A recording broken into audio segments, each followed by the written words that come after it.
आपके पास भी आपके जमीन का केवाला नहीं है, केवाला आपका खो गया है या नष्ट हो गया है, घबराइए नहीं। आज के इस वीडियो में हम बात करेंगे कि आपका यदि पुराना 10 साल 20 साल 30 साल पुराना कोई केवाला था, आपने किसी से जमीन खरीदा था और वह केवाला नहीं मिल रहा है, तो उसकी कॉपी हम कैसे प्राप्त करें। साथियों, इसको प्राप्त करने के दो तरीके हैं। पहला तरीका है कि आप जहां आपने रजिस्ट्री करवाया था उस कार्यालय में आप जाते हैं, निबंधन कार्यालय में जाते हैं, और वहां जाने के बाद आप वहां पे पर्ची कटवाते हैं, उस पर लिख के देते हैं कि हमारा जमीन कब से कब तक किस ईस्वी में रजिस्ट्री हुआ था, और उसका प्लॉट नंबर खाता नंबर किसके नाम से रजिस्ट्री हुआ था, ये जानकारी आप बताते हैं। वहां पे जो कर्मचारी होते हैं वह कुछ दिन का समय लेते हैं और आपको जमीन का पेपर खोज देते हैं, खोज करके उसका नकल आपको दे देते हैं। लेकिन चूंकि बिहार में आपको भी पता है कि अभी सर्वे का काम चल रहा है, जिस कारण से जितने भी कार्यालय है वहां बहुत ही ज्यादा भीड़ हो रही है और यह काम लगभग मुश्किल सा हो चुका है कि कोई आपके केवाला को खोज करके निकाल के दे दे। तो इस वीडियो में हम आज बताते हैं आपको कि घर बैठे, जी हाँ, घर बैठे अपने मोबाइल से ही आप केवाला को कैसे खोज सकते हैं। आपको कहीं जाने की जरूरत नहीं है, आप अपने जमीन का रजिस्ट्री का जो भी डिटेल्स है वह यहाँ से आपको मिल जाएगा। उसका आप प्रिंट आउट ले लीजिए और सर्वे फॉर्म के साथ उसको लगा दीजिए, यह पूरी तरह से मान्य होगा। चलिए शुरू करते हैं वीडियो को। सबसे पहले आपको अपने मोबाइल या लैपटॉप में गूगल क्रोम ब्राउजर ओपन कर लेना है और उसमें बिहार ई निबंधन सर्च करना है। यहाँ पे आपको सबसे पहला वेबसाइट आएगा, उस वेबसाइट पे क्लिक करना है। यहाँ पे आप आगे बढ़ेंगे, जैसे nibandan.bihar.gov.in का यह वेबसाइट है। यहाँ पे आप इसमें स्क्रॉल करते हुए आगे बढ़िए। यहाँ पे आपको दिखेगा ऑनलाइन अभी प्रमाणित प्रतिलिपि, इस पे आपको जाके क्लिक करना है। जैसे ही इस पे आप क्लिक करेंगे एक और वेबसाइट खुल जाएगा। आप जो है सो नए वेबसाइट पे आ जाएंगे, भूमि जानकारी .बिहार.gov.in, इस वेबसाइट पे आ जाएंगे। तो आपको सबसे पहले हम गए थे nibandan.bihar.gov.in, वहां पे ऑनलाइन अभी प्रमाणित प्रतिलिपि पर क्लिक किए, नए वेबसाइट पे आए। आप चाहें तो डायरेक्ट भी इस वेबसाइट को ओपन कर सकते हैं, लेकिन जब डायरेक्ट ओपन करेंगे तो हो सकता है यह वेबसाइट स्लो खुले, लेकिन आप जब निबंधन के वेबसाइट के माध्यम से आएंगे तो आसानी से यह खुल जाएगा। इसके बाद यहाँ पे डॉक्यूमेंट सर्च पर जाकर के आपको क्लिक करना है। जैसे ही आप डॉक्यूमेंट सर्च पर क्लिक करेंगे इस तरह से फिर एक नया पेज ओपन हो जाएगा। इस पेज से हम आसानी से अपना पुराना से पुराना जमीन का केवाला, चाहे वो 10 साल का केवाला हो, 20 साल का केवाला हो, 50 साल पुराना केवाला हो, पूरा का पूरा डिटेल्स यहाँ से हम डाउनलोड कर सकते हैं। अब यहाँ पे तीन ऑप्शन हमें मिलेंगे। एक ऑप्शन है कि जब से ऑनलाइन रजिस्ट्रेशन शुरू हुआ है 2016 के बाद से, उसके बाद का केवाला अगर खोजना है तो इस पर क्लिक करेंगे। अगर 2006 से 15 के बीच का खोलना है तो इस पर क्लिक करेंगे, और 2005 से पहले का खोजना है तो यहाँ पे क्लिक करेंगे। उदाहरण के लिए मैं 2006 से 2015 पर क्लिक करता हूँ और कोई एक रजिस्ट्री ऑफिस सेलेक्ट करके आपको दिखाता हूँ। दोस्तों, यह केवल एग्जाम्पल के लिए आपको दिखा रहा हूँ। मैंने एक रजिस्ट्री ऑफिस ले लिया है। इसके अंदर हमको प्रॉपर्टी लोकेशन, फिर एक सर्किल और एक मौजा सेलेक्ट कर लेते हैं एग्जाम्पल के लिए, और कोई एक खाता नंबर यहाँ पे डाल करके सर्च करते हैं। आप चाहे तो खाता नंबर से, प्लॉट नंबर से, पार्टी के नाम से, किसके नाम से रजिस्ट्री है, इसको हम लोग खोज सकते हैं, यहाँ पे सर्च कर सकते हैं। इस प्रकार से हमने 321 नंबर एक खाता नंबर लिया था एग्जाम्पल के लिए और सर्च किया, तो यहाँ पे ये रिजल्ट हमारे पास आ गया। यदि इस खाता से कोई डेटा नहीं रहता तो रिजल्ट यहाँ पे 0 आ जाएगा।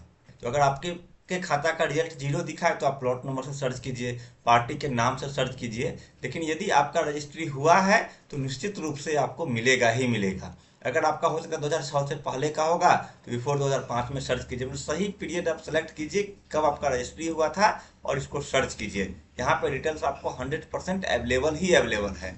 इसके बाद आपको विशेष जानकारी के लिए फिर यहाँ पे click here to view details पर जाकर के क्लिक करते हैं। जैसे ही इस पर क्लिक करेंगे नीचे क्या होगा, डिटेल्स ओपन हो जाएगा।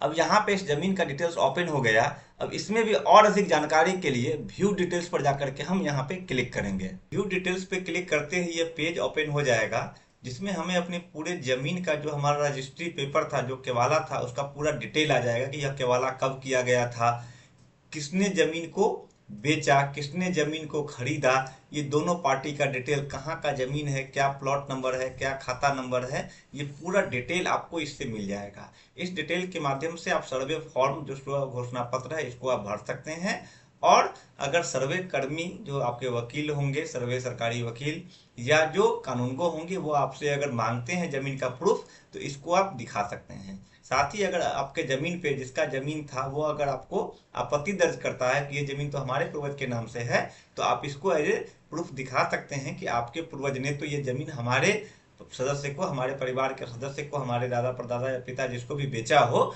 उनको उन्होंने बेच दिया है। यह एक वैलिड डॉक्यूमेंट होगा और सर्वे में भी यह पूरी तरह से मान्य है। यह था एक तरीका जिस तरीके से हम इस डॉक्यूमेंट को निकाल सकते हैं। आप चाहें तो इसका प्रिंट आउट कॉपी भी निकाल सकते हैं। इसके लिए यहाँ पे प्रिंट ऑप्शन पर जाकर के क्लिक करेंगे और इसका प्रिंट आउट करके हम रख लेंगे। चलिए अब जानते हैं दूसरा तरीका। इस तरीके से हम इस डॉक्यूमेंट का मूल कॉपी डाउनलोड करेंगे।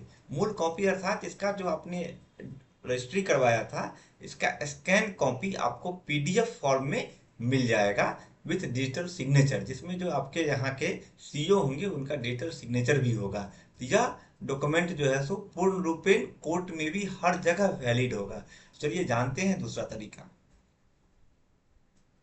चलिए फिर से हम गूगल क्रोम में ब्राउजर में सर्च करते हैं बिहार भूमि। जब बिहार भूमि हम सर्च करेंगे तो यहाँ पे हमारे पास जो वेबसाइट आएगा biharbhumi.gov.in, उस पर क्लिक करेंगे। क्लिक करने के बाद यहाँ पे इस तरह से विंडो ओपन होगा, इसको क्लोज कर देंगे। यहाँ पे भू अभिलेख पोर्टल पर जाकर के हमको क्लिक करना है। जैसे ही भू अभिलेख पोर्टल पर क्लिक करेंगे, यहाँ पे इस तरह से विंडो ओपन हो जाएगा। इसमें पब्लिक लॉगिन पे जाते हैं।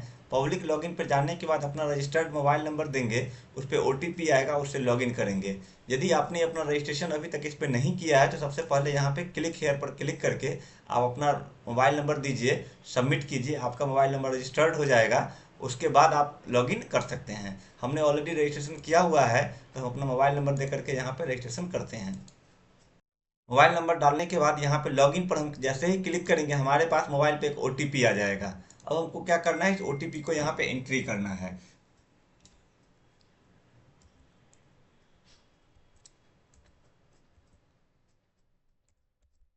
ओटीपी एंट्री करने के बाद यहाँ पे सबमिट बटन पर क्लिक करना है। जैसे ही सबमिट पर क्लिक करेंगे, ये एक मेनू ओपन हो जाएगा। यहाँ से अब हमको अपने ज़मीन को सर्च करना है। तो यहाँ से खोजना है तो केवाला खोजना है। तो केवाला खोजने के लिए हम यहाँ पे नीचे ड्रॉप डाउन करेंगे। ड्रॉप डाउन करने के बाद हमारे पास नामांतरण अभिलेख को हम सेलेक्ट करके इस पर क्लिक करेंगे। क्लिक करने के बाद आपको अपना डिस्ट्रिक्ट सेलेक्ट करना है, किस डिस्ट्रिक्ट का हमको देखना है। फिर वहाँ से आपको अपना अंचल सेलेक्ट करना है। फिर आपको अपना मौजा सेलेक्ट करना है। आपको थाना नंबर अपने आप आ जाएगा और सर्च पर जाके आपको क्लिक करना है। जैसे ही सर्च पर क्लिक करेंगे, आपके पास इस तरह से पीडीएफ ओपन हो जाएगा। अब इसमें से अब आपको हर पीडीएफ पर जाकर के ओपन करके क्लिक करना पड़ेगा। दोस्तों इसमें थोड़ा समय लगेगा क्योंकि एक एक पीडीएफ पे आपको सर्च करके आपको ओपन करना पड़ेगा। अब इस तरह से यहाँ पे आपको मिल जाएगा ये डॉक्यूमेंट। जैसे देखिए आपको दिख रहा होगा पीडीएफ, जो आपने रजिस्ट्री किया था ना, इस रजिस्ट्री का पीडीएफ कॉपी आपको यहाँ पे मिल जा रहा है। अभी ये यहाँ पे लिखा होगा वेब कॉपी। तो अब इसका हमको मूल कॉपी प्राप्त करना है। मान के चलिए कि अगर ये आपका नहीं है तो फिर आप क्या करते हो, उस केस में कोई दूसरा केवाला पे क्लिक करते। इस तरह से सभी केवाला पे जाकर के आपको क्लिक करना है, तब जाकर के वो मिलेगा। इससे पहले हमने बताया था उसमें एक ही बार आपको पूरा डिटेल्स आ जाएगा, वहां से आपको एक क्लिक पे आपको पूरा दिख जाएगा। लेकिन मूल कॉपी के लिए आपको एक एक केवाला ओपन करके आपको देखना पड़ेगा, पढ़ना पड़ेगा, आपका नाम खोजना पड़ेगा। अगर वो लगे कि नहीं मेरा ही है ये, तब आपको यहाँ से रिक्वेस्ट फॉर डाउनलोड कॉपी पर जाकर के क्लिक करना है। जैसे ही रिक्वेस्ट फॉर डाउनलोड कॉपी पर क्लिक करेंगे तो यहाँ पे अब दो ऑप्शन है, with digital signature, without digital signature. तो हमको क्या चाहिए, डिजिटल सिग्नेचर के साथ चाहिए, तभी ये वैलिड होगा। तो हमारा जो पेज नंबर था वो पेज नंबर डालेंगे, कितने से कितने पेज का हमको चाहिए। तो मान के चलिए एग्जांपल के लिए हमको 1 से 7 पेज तक चाहिए, तो हम यहाँ पे लिख देंगे पेज नंबर वो 1 से 7। 1 से 7 हमने पेज नंबर एंट्री कर दिया। मैंने बताया था कि 10 रुपया प्रति पेज लगेगा और 10 रुपया सर्विस चार्ज लगेगा। तो इस तरह से हमने एंट्री किया। एंट्री करने के बाद जितना पेज हमें चाहिए, सेंड एप्लीकेशन पर जाकर के हम क्लिक करेंगे। जब सेंड एप्लीकेशन पर आप जाकर के क्लिक करेंगे तो आपके पास पेमेंट पेज आ जाएगा। तो वहां पे जाकर के आपको क्या करना है, पेमेंट करना है। जैसे हमने यहाँ पे अब मेक पेमेंट पर जाकर के हम क्लिक करके यहाँ से यूपीआई सेलेक्ट करेंगे, क्यूआर कोड से स्कैन करेंगे और स्कैन कर करके अपना पेमेंट क्लियर कर लेंगे। जैसे ही पेमेंट क्लियर करेंगे, यह एप्लीकेशन क्या होगा, सबमिट हो जाएगा। हमारा एप्लीकेशन सबमिट हो जाएगा, फिर यहाँ पे जाएंगे, यहाँ पे ट्रैक एप्लीकेशन का ऑप्शन है, इस पर क्लिक करेंगे। हमने जितना भी एप्लीकेशन सबमिट किया है सबका डिटेल्स यहाँ पे आ जाएगा। जैसे हमने अभी इतना डिटेल्स अप्रूव दिया है तो यह पेंडिंग है, मतलब अभी इस पर काम नहीं हुआ है। लेकिन जिस जिस में हो गया है उसमें अप्रूव्ड हो गया, डॉक्यूमेंट भी आ गया। यहाँ से हम डॉक्यूमेंट को, जो हमारा कॉपी होगा डिजिटल साइन के साथ, उसको यहाँ से आसानी से हम डाउनलोड कर सकते हैं और देख सकते हैं। ठीक है साथियों, यहाँ पे जो डॉक्यूमेंट अवेलेबल होगा इसको हमको 30 दिनों के अंदर डाउनलोड कर लेना है, नहीं तो फिर ये यहाँ से उपलब्ध नहीं रहेगा, यहाँ से यह हट जाएगा। तो ये आप ध्यान रखेंगे साथियों। इस तरह से हम इस दोनों विधि से, चाहे तो हम भू अभिलेख पोर्टल के माध्यम से इसको डाउनलोड कर लें, या ई निबंधन पोर्टल से डिटेल्स देख करके अपने केवाला का डिटेल्स निकाल लें और सर्वे का फॉर्म भर दें और उस डॉक्यूमेंट को साक्ष्य के रूप में जमा कर दें। वह हमारा वैलिड होगा और हमारा सर्वे का काम पूरा हो जाएगा। वीडियो को देखने के लिए धन्यवाद। यदि ये वीडियो आपको अच्छा लगा हो तो अपने दोस्तों के बीच शेयर करें और हमारे चैनल को अब तक सब्सक्राइब नहीं किया है तो आप सब्सक्राइब कर लें। Thank you very much.